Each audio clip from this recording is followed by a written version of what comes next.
सर्वेभ्यो नमो नमः। आगच्छन्तु चलामः संस्कृत श्लोकोच्चारण प्रतियोगितां प्रति। अयि मान्याः वदान्याः समादरणीयाः सभाध्यक्ष महोदयाः, नीरक्षीर विवेकी निर्णायकाः, उत्तराखंड संस्कृत अकादमी द्वारा आयोजितायाः खंड स्तरीय संस्कृत छात्र प्रतियोगितायाः मम वरेण्याः शिक्षक शिक्षिका अभ्यागताः अतिथयः समुपस्थिताः भ्राता भगिन्यः च अहं बीडी इंटर कॉलेज भगवानपुरस्य अपनी कक्षा का नाम बोलेंगे छात्रः भवतां समक्षे संस्कृत श्लोकोच्चारणं करिष्यामि, अतः ध्यानेन शृण्वन्तु। प्रथमं वृत्तम् उपेन्द्रवज्रावृत्तं। लक्षणम् उपेन्द्रवज्राजतजास्ततो गौ। उदाहरणम् त्वमेव माता च पिता त्वमेव बन्धुश्च सखा त्वमेव विद्या द्रविणं त्वमेव सर्वं मम देवदेव त्वमेव सर्वं मम देवदेव। द्वितीयं वृत्तं मन्दाक्रान्तावृत्तं। लक्षणं मन्दाक्रान्ता जलधिषड्गै भौनतौ ताद्गुरुश्चेत्। उदाहरणं शान्ताकारं भुजगशयनं पद्मनाभं सुरेशं विश्वाधारं गगनसदृशं मेघवर्णं शुभांगं लक्ष्मीकान्तं कमलनयनं योगिभिर्ध्यानगम्यं वन्दे विष्णुं भवभयहरं सर्वलोकैकनाथम्।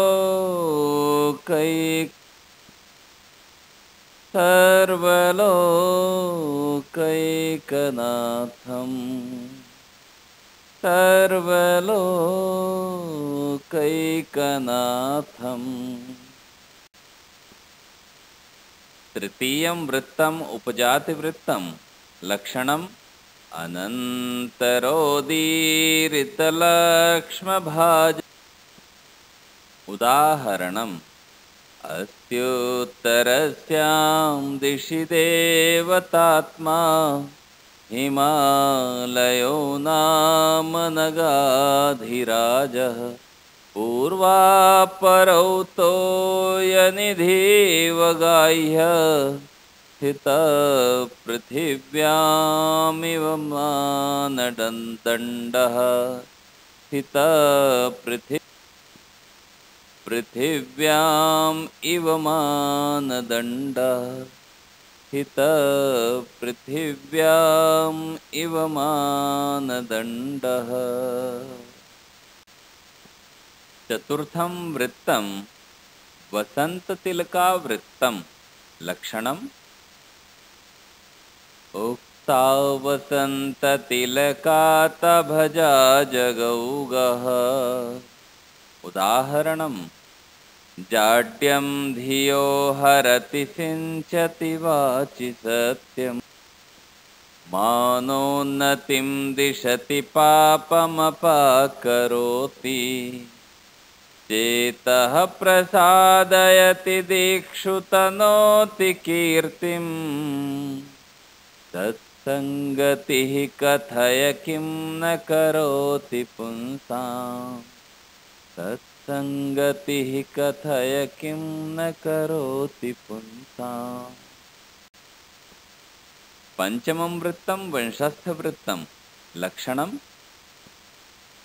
जतौ तु वंशस्थमुदीरितं जरौ। उदाहरणं व्रजन्ति ते मूढधियः पराभवम् भवन्ति मायाविषुयेन मायिनः प्रविश्य हि घ्नन्ति षठास्तथा विधान् असंवृताङ्गान् इवेशवः असंवृताङ्गान् निशिता इवेशव असंवृताङ्गान् निशिता इवेशवः। षष्ठं वृत्तं तोटकवृत्तम् इह तोटकं बुधिसै प्रथितम्। उदाहरणं विदिताखिलशास्त्रसुधा जलधे महितोपनिषत्कथितार्थनिधे हृदये कलये विमलं चरणं भवशङ्करदेशिक मे शरणम्। करुणावरुणालय पालय मां भवसागरदुःखविदूनहृदं रचयाखिलदर्शनतत्त्वविदं रचयाखिलदर्शनतत्त्वविदं भवशङ्करदेशिक मे शरणं भवशङ्करदेशिक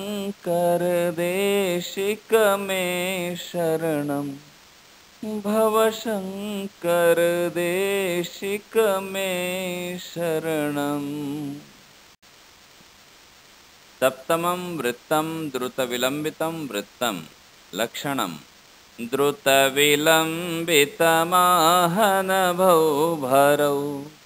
उदाहरणं रविनिशाकरयो ग्रहपीडनं गजभुजङ्गमयोरपि बन्धनं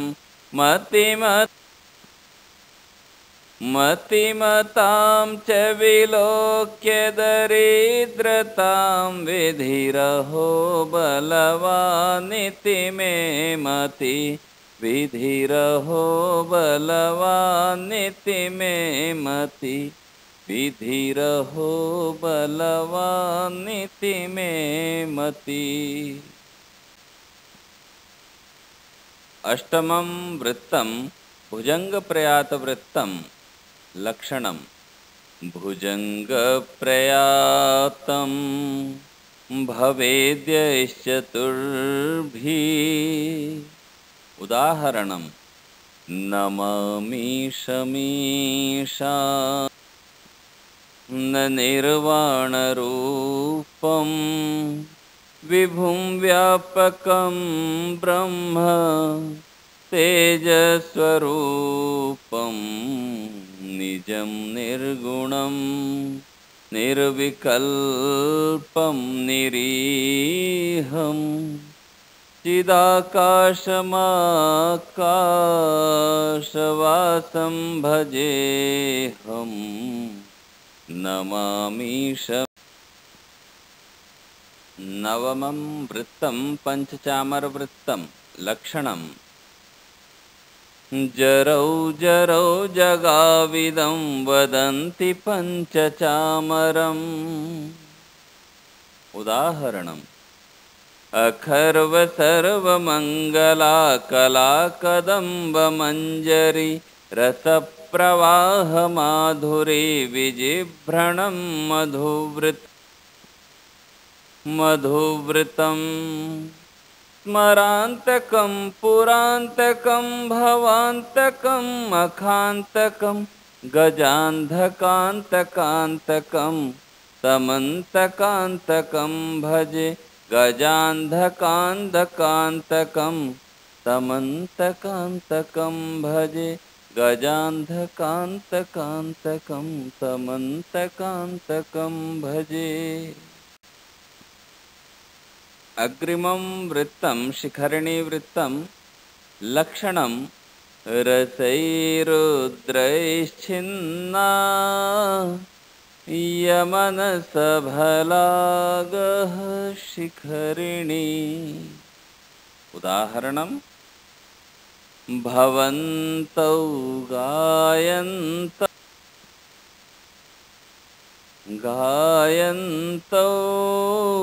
कविरपि पुराणो व्रतनिधिर्गिरां सन्दर्भोऽयं प्रथममवतीर्णो वसुमतीं कथा चेयं श्लाघ्या सरसिरुहनाभस्य नियतं पुनाति श्रोतारं रमयति च सोऽयं परिकरः। अग्रिमं वृत्तं मालिनी वृत्तं लक्षणं ननमययुतेयं मालिनी भोगिलोकैः। उदाहरणम् अधिगतपरमार्थान् पंडितान्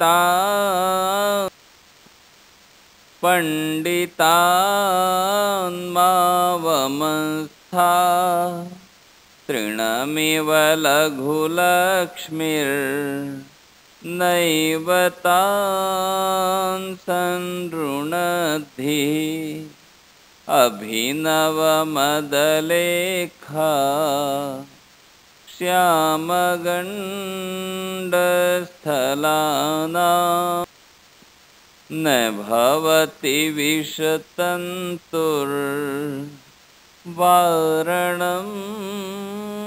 वारणानाम्।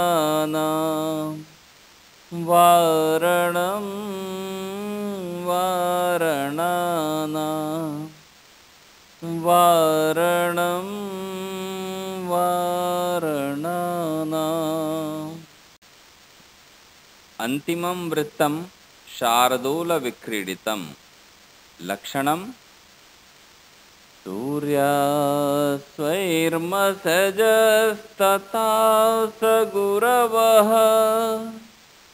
शार्दूलविक्रीडतम्।